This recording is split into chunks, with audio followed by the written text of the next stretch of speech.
Ladies and gentlemen, please welcome your host, Kerrigan.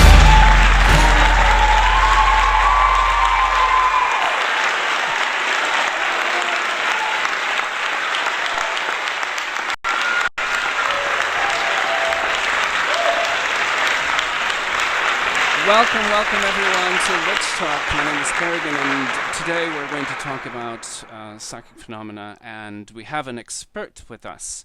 I just want to jump right into the interview, but before that, I just have to thank you very much to everyone that it's on the chat room, and also if you are on Facebook, you can like us on Facebook and also on Google+. We're a little bit more on Google+ than we are on Facebook, but nevertheless, you know, you can just do on both. So today the show is very, very interesting.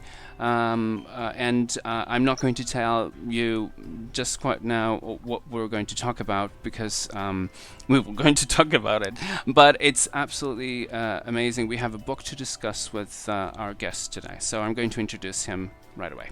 Here we go. Chris Carter received his undergraduate and master's degree from the University of Oxford. He is the author of Science and Psychic Phenomena and Science and the Near-Death Experience. Originally from Canada, Carter currently teaches internationally. Ladies and gentlemen, please welcome my guest today on Witch Talk, Chris Carter.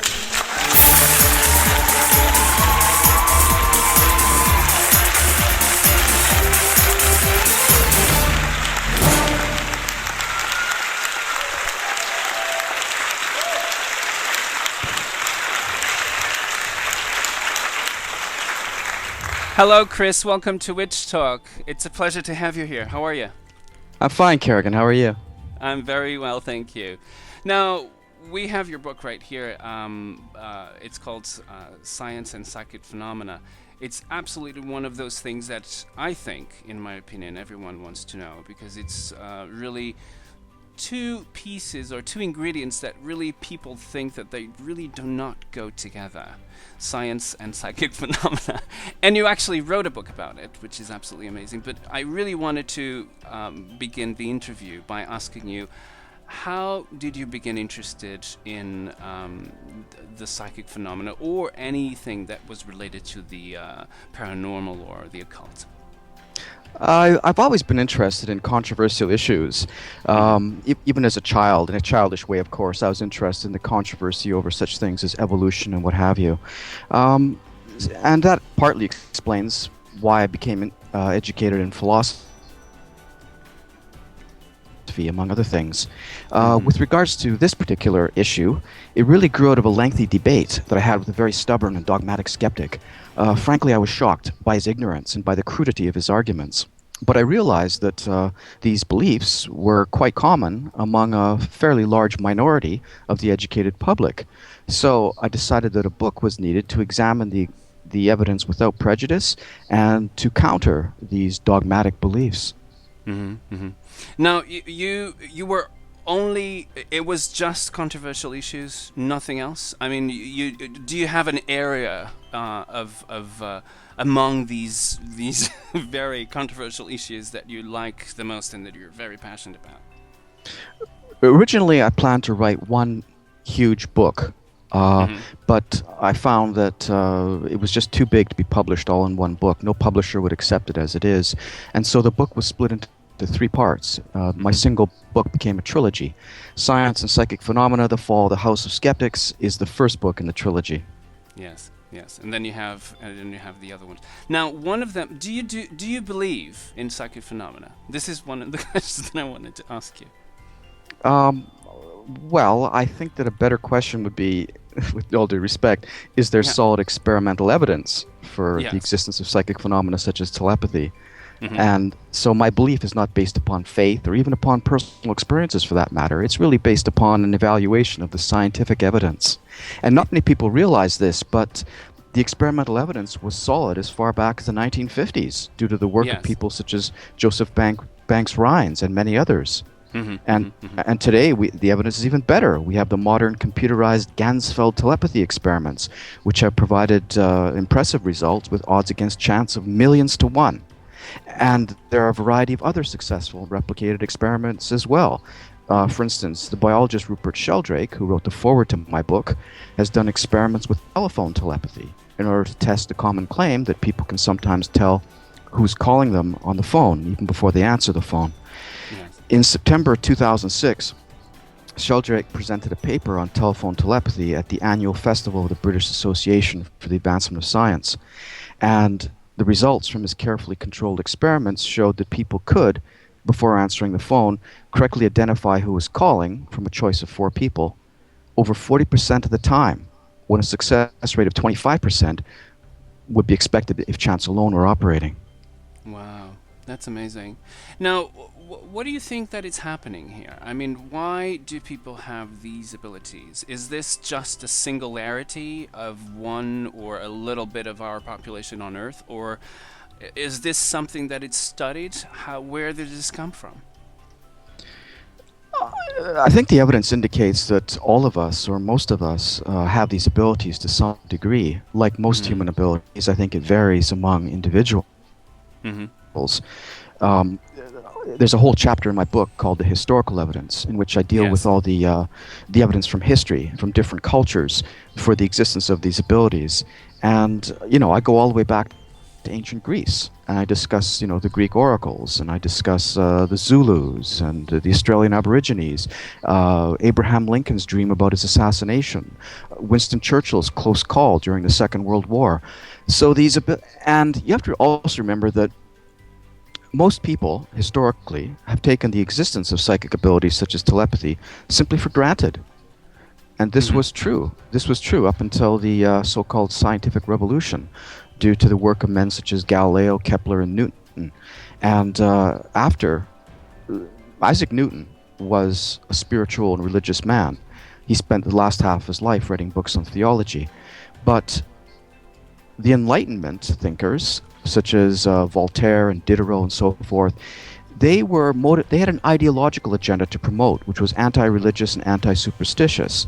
They were writing at a time in which the wars of religion and persecution against heretics and so forth were still remembered. These memories were still fresh. And so they had an agenda to promote, and they thought that the science of Isaac Newton could be used to promote the ancient idea of materialism, which could be used as a weapon against all manner of superstitious and religious beliefs. And it's directly from this movement, the Enlightenment, which can be thought of as the ideological aftermath of the scientific revolution, that grew the movement of secular humanism. And not many people realize this, but there's a very close connection between the ideology of secular humanism and the so-called skeptical movement. In 1976, the Committee for the Scientific Investigation of Claims of the Paranormal, or SciCoP, the world's leading skeptical organization, was formed in 1976 at a meeting of the American Humanist Association by atheist philosopher Paul Kurtz. So the controversy is best understood in terms of the historical animosity or conflict in the West between religion and science. Now, one of the things that I really like when I begin to read your book was obviously the historical evidence that some of us don't really know that existed. Actually, Yes. And one of the things that I really think that it's absolutely amazing is the sinking of the Titanic. Can you tell us a little bit more about that? And this is obviously on the seeing in the future piece of it. What happened there?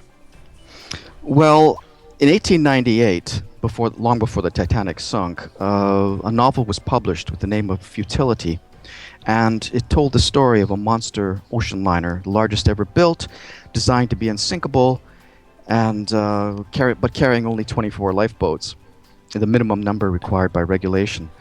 And in the book, it was described as being 800 feet long and built with 19 watertight compartments separated by bulkheads, which would close automatically upon impact. In the novel, a starboard impact with an iceberg near midnight on her Atlantic crossing sank the liner with a heavy loss of life. 14 years later, Titanic, 882 feet long, with 16 watertight compartments, and equipped with only 20 lifeboats, collided with an iceberg on her starboard side just before midnight and sank shortly afterwards with a heavy loss of life. And what made the resemblance between the novel and the actual sinking even more uncanny was the name that Morgan Robertson had given his fictional liner, which was Titan. Isn't that amazing? I just think that this is absolutely amazing. How do we explain this? I mean, how do we explain this? I mean, this man really saw the future, or is this a coincidence? Because there's a lot of things in Jules Verne, for instance, that you have in the submarines, and all of those things that didn't really quite exist at the time, and he wrote them, and he predicted some of the most amazing discoveries in science. But is this? What do you think? What do you think, Chris? Tell me. It's hard to evaluate this completely because Morgan Robertson was a what do you call it? I can't think of the word. He was very interested in ships. Yes. And so he knew a lot about them. So he didn't make this stuff up, just pull it all out of the air.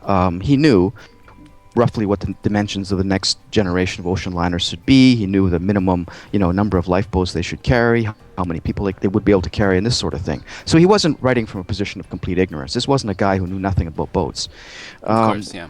What makes his novel striking is that it sank on its first Atlantic crossing. His fictional liner had a starboard impact with an iceberg near midnight, and of course the name of the ship, Titan and Titanic. Yes, absolutely. Those are the things that really strikes me and are absolutely incredible.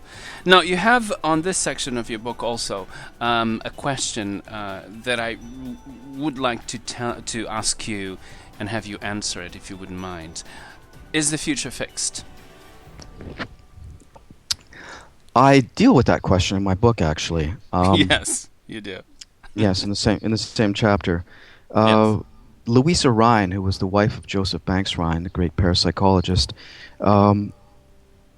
she probed this question in great detail. She essentially examined 433 cases in which the foreseen event was so unpleasant that anyone would want to prevent it. In about 2/3 of these cases, no attempt was made to prevent the event because the person forgot or they feared ridicule or what have you. In the end, she was left with 191 cases in which people had attempted to prevent a foreseen event from taking place. In 31%, the attempted intervention was unsuccessful, usually because there wasn't enough information. However, in the remaining cases, which was 69%, the people were able to take adequate steps to prevent the event, or to at least avoid some of the undesirable consequences. And here's an example in Louisa Rhine's own words, straight from my book. She wrote, "It concerns a mother who dreamed that 2 hours later a violent storm would loosen a heavy chandelier to fall directly on her baby's head, lying in a crib below it. In the dream, she saw her baby killed dead. She awoke her husband, who said it was a silly dream and that she should go back to sleep. The weather was so calm, the dream did appear ridiculous, and she could have gone back to sleep. But she did not. She went and brought the baby back to her own bed. 2 hours later, just at the time she specified, a storm caused the heavy light fixture to fall right on where the baby's head had been, but the baby was not there to be killed by it." End of quote. Mm-hmm. So cases like this suggest that the individual sees or foresees not the actual future event, but the potential event that may occur. So these cases suggest the future exists not in any deterministic sense, but rather as a range of probabilities, and that human intervention may affect which of those events of varying probability actually do occur. But isn't that basically? I don't know what to call this. I mean, is it really? I don't know. I really feel that if we are predicting something, well, it's probable that if you go, I don't know, 80 miles an hour on a highway in a slippery road with ice, you will probably crash because, you will slide off and blah, blah. So you do not do that in order to, but it's just something that I don't know if that's really just a probability and not really us seeing future things that but it's just a probability, and we can change just our actions towards that probability. is this really calling changing the future? Is that probability really, the future? Or in this case, it did happen exactly like but what do you think about this? I mean, it's really quite confusing. Well, to answer your question, I don't think the future is fixed. I think the future is wide open and exists only as a range of probabilities or possibilities. Yeah, And also, exactly. as I said earlier, I think that human intervention can affect which of those events actually occur. Mm-hmm. If the future were fixed, then abilities such as precognition, the ability to foresee the possible future, Mm-hmm. would simply make no sense. If the future is Mm-hmm. fixed, how could it be of any advantage to you or to me to foresee that future? Mm-hmm. There would seem to be no point. So simply from an evolutionary perspective, it would make sense that this ability would exist, but only if we're foreseeing the possible future and can in fact change the possible future. Mm-hmm. Mm-hmm. Now, this is a very it's the book that you wrote. I mean, this one at least, Science and Psychic Phenomena: The Fall of the House of Skeptics. Why did you wrote this? What was the impulse that really kind of you thought, well, I have to write a book about this? Well, yeah, as I said before, I had a lengthy debate with a very dogmatic skeptic. I was shocked by this guy. I couldn't believe it. But Yeah. I realized that he's not alone. There are Yeah. other people who share. There's even an organization with PsyCop. They've changed their name recently to CSI, Committee for Skeptical Investigation, or what have you. Yes. Yeah. So these people are organized. They're out there, and I decided that a more rational or balanced approach was needed. So I wrote my book. That's great. Absolutely great. And we thank you very much for it, because it's absolutely amazing. Now, you have a lot of information on this book. You really go into, how can I say this? Very detailed data about the not only the problems, but also the results of experiments and things like that. And it's absolutely amazing. So you really went in depth on this book, and it's really amazing. And it's one of those things that we really wanted to have, because we really wanted to know, is there any scientific evidence for this? I mean, because there's a lot of scientists I know that, or people that are connected with science, that they really are interested in the occult, but their science side, is always a little bit more strong, and they really wanted to see if that was or not true, or this is just faith or make believe or whatever it is. Now, is there any scientific evidence for? You already told me that, but for instance, for telepathy or any other psi, for that matter, like strong evidence. I mean. Well, I told you about Rupert Sheldrake's experiment with telephone telepathy. Yeah.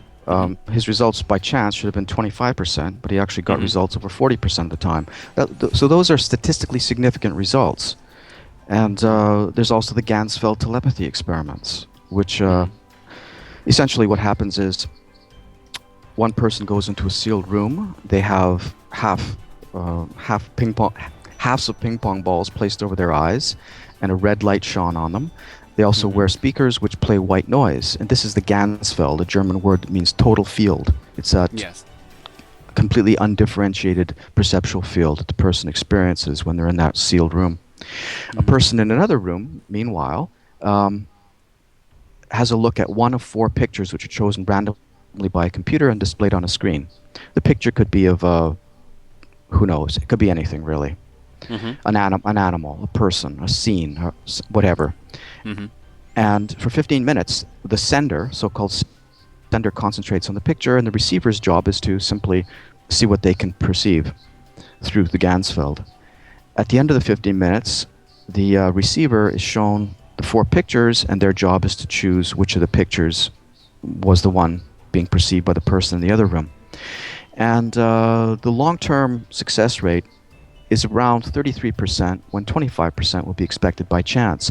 This experiment has been performed around the world in different laboratories and different cultures by different people, and success rate is fairly consistent at about 33%, with odds against chance of millions upon millions to 1. the best results seem to be with artistically gifted subjects, such as at the I forget, the Juilliard School in New York. Musicians and artists and so forth. They sometimes get results approaching 50%, when 25% would be expected by chance. So these are impressive results. But these abilities, which are commonly called psi, PSI, pronounced psi, or extrasensory perception, they're low-level effects. They're not something that is usually particularly dramatic. Mm-hmm. But you do have people who do have dramatic, and they were tested before. I mean, there are extraordinary telepaths or extraordinary people who really have this in a very acute form and very developed. And some of them were actually, they weren't under experiments to actually verify if that was actually true or not. And we can see that. I think that, I don't know. Did you ever came across of these evidence of the tables of the seances that people, there were a lot of skeptics that actually went into the seances to see the ectoplasm, and to test it and to see if it was true or not, and the possessions and the spirits and all of those things that were studied for a long time. Now we're talking here about psi, obviously, but this is another field completely. But did you ever thought about writing something about this? Because it's very interesting, actually, about spirits and how is it really true that they exist or not, or what does really a medium do? Science and Psychic Phenomena is the first book of my trilogy. Mm-hmm. That deals with the controversy over the existence of these abilities and the motivations of the so-called skeptics and of the members of the skeptical movement. The second book in the trilogy is Science and the Near-Death Experience. That deals with the near-death experience. Mm-hmm. Mm-hmm. And go ahead. Sorry. The third book deals with other forms of evidence for survival. Mm-hmm. Now, this is a very good example of what I was saying, the near-death experience. It seems that there's always this thing about people that say that they always see a tunnel and a light in the end of the tunnel, and this is some recurrent thing that people actually see. Is there any? I'm jumping here to another thing, but is there any scientific evidence for this? For this image specifically? I mean, do doctors say, well, this is an electrical blah blah blah that went to, you know what I mean, in the brain, something like that? My second book, Science and the Near-Death Experience, essentially deals with three questions. The first part one, is titled, "Does consciousness depend on the brain?" Yes. And it deals with a great deal of evidence from neuroscience and from physics and so forth, which argues that consciousness does not depend on the brain. Part 2 of the book deals with the near-death experience, and I have several chapters in there, which deal with all the proposed physiological and psychological explanations, materialist explanations for the near-death experience. And in the second book, I show that not one of these psychological or physiological explanations holds up to critical scrutiny. Wow, that's amazing. Wow. Now, on this book that we're talking about, we just jumped to the other one. And by the way, if people wanted to see your books, well, they can actually go and see them on Inner Traditions website, which is a very interesting site. They have lots of books, including your own. And it's www.innertraditionseverythingtogether.com. But if you want to really grab this Science and Near-Death Experience, which is the second book of Chris, it's www.science and the Near-Death Experience, everythingtogether.com.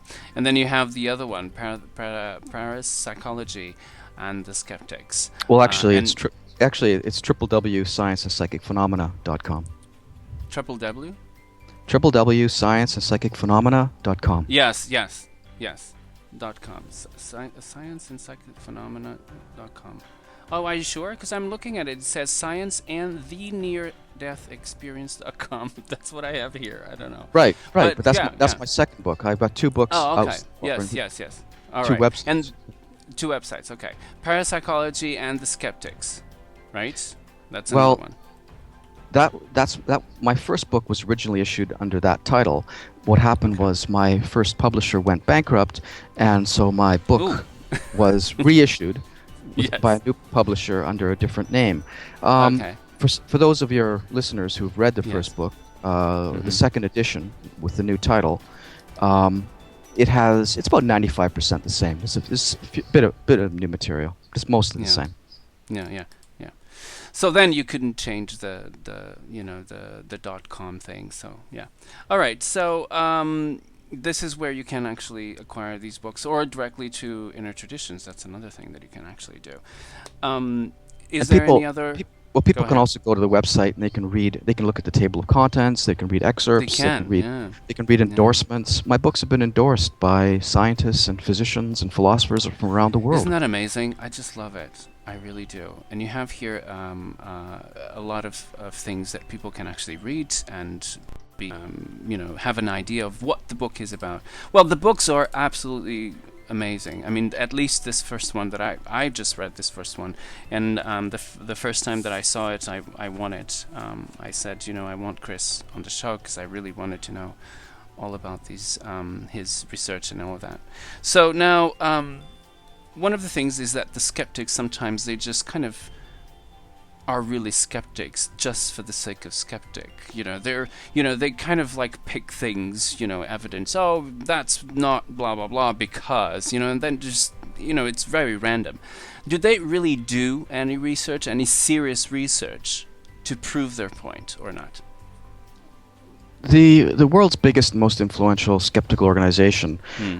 as I said before, was founded in 1976, and they originally called Mm-hmm. themselves the Committee for Scientific Investigation of Claims of the Paranormal. Well, it turns out that they've only done one case of scientific investigation of any claim of the paranormal, and that case turned out to be a complete fiasco. It involved a neo-astrological claim. I don't want to go into tedious detail about this claim right now, but what happened was they claimed that they said that a certain claim by a researcher was bunk, and they decided to test it publicly.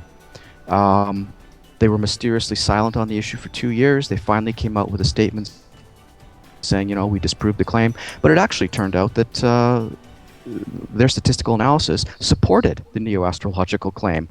And what they did was they twisted everything around so that it seemed like their evidence actually disputed their claim or contradicted it. And this led to, there was an expose by a fellow named Dennis Rollins, who was an astronomer who wrote an article called Star Baby, in which he really critically attacked these people. And as a result, he was thrown out of the Committee for Scientific Investigation. And so the Committee for Scientific Investigation of the Claims of the Paranormal has never done any more scientific investigation. They actually put out a statement shortly after this fiasco, in which they said they were no longer conducting any more scientific investigation. And as I said earlier, a few years ago, they changed their name to CSI, Committee for Skeptical Investigation. Yes. So essentially what they do is they just put out rhetoric. Yeah, yeah, yeah.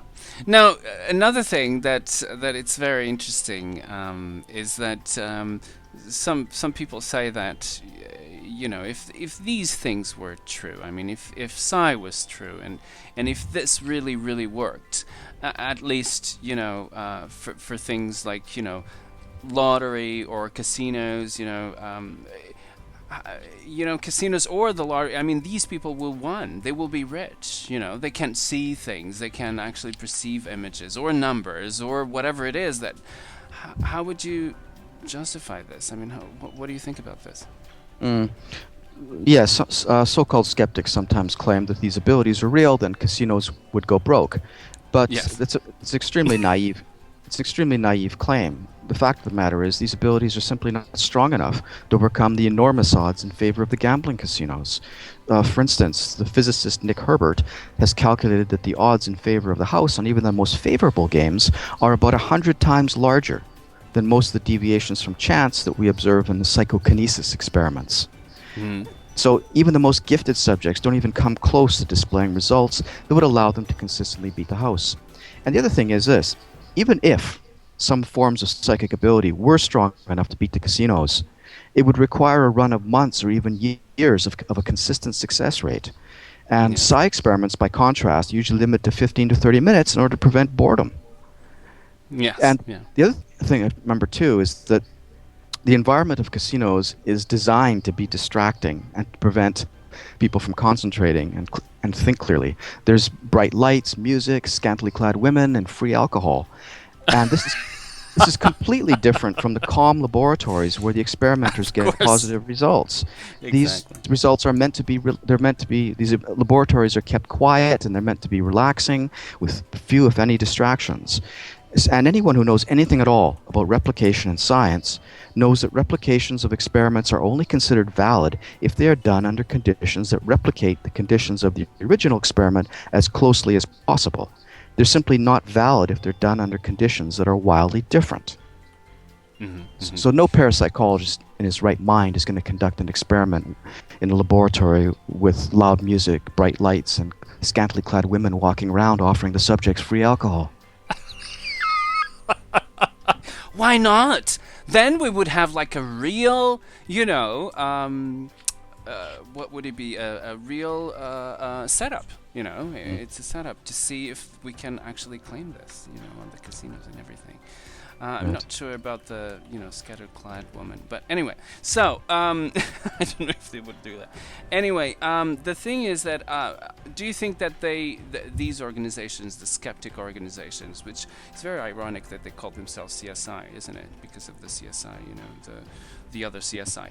Anyway, but is it really, are their opinions that's, strong enough? Or do you think that they can influence the public opinion about these things, about the psych, and how this works, and if it is or not really true? There's a fellow in England named Guy Lyon Playfair, and he wrote an article which can be found online called "Has Psychop Lost the 30 Years' War?" And in this article, he talks about a survey that was done to mark the 30th anniversary of Psychop. And what they found, to their dismay, was that since their founding, belief in the paranormal, I don't like that word paranormal, but belief in psychic abilities such as telepathy and so forth, has actually increased. They did another survey of college students. What they did was they wanted to test the hypothesis that belief in the so-called paranormal is negatively correlated with the amount of education that somebody has. In other words, people with more education should have fewer of these beliefs, or to be more, And instead, what they found was exact opposite. They found that graduate students had higher levels of belief in these abilities than undergrads. So they found the exact opposite of what they expected to find. Wow. So, hence, Guy Lyon Playfair's title, "Has Psychop Lost the 30 Years' War?" He concluded that they have. Now, what do you think about Randy's $1 Million Challenge? Not much. It's basically a publicity stunt. I mean, Randy himself is judge, jury, and judge, jury, and tester, and so and he also has something called a preliminary test, which he never lets anyone buy. So the fact is that his money has never been at serious risk. That's that's a very interesting opinion about it. Now, if these abilities are real, I mean, and you can just buy the results and everything, we can, in some of the cases we can say yes. Wouldn't they bend the laws of physics upside down? No, I don't think so at all. In fact, entire section of science and psychic phenomena is devoted to that very question. In one of my chapters, I mention two surveys actually, of over 500 scientists in one case and over 1,000 in another, both made in the 1970s. And both surveys found that a majority of scientists considered extrasensory perception either an established fact or a likely possibility. It was 56% in one and 67% in the other. So it's simply a myth that most scientists are skeptical of these abilities. And and in one of these surveys, only 3% of natural scientists, that is, biologists, chemists, physicists, considered extrasensory perception to be impossible, compared to 34% of psychologists. And this is basically because most psychologists are not familiar with modern physics, which is, of course, quantum mechanics. And nothing in modern physics, as opposed to classical physics, would be compromised or contradicted by the existence of extrasensory perception. And the fact is, a number of leading physicists, such as Henry Margenau, David Bohm, Olivier Coste de Beauregard, the Nobel Prize winner Brian Josephson, have repeatedly claimed that nothing in quantum mechanics forbids psychic phenomena. And Coste de Beauregard even maintains that the theory of quantum physics virtually demands that psychic phenomena exist. So I deal extensively with the compatibility of modern physics and psychic abilities in science and psychic phenomena.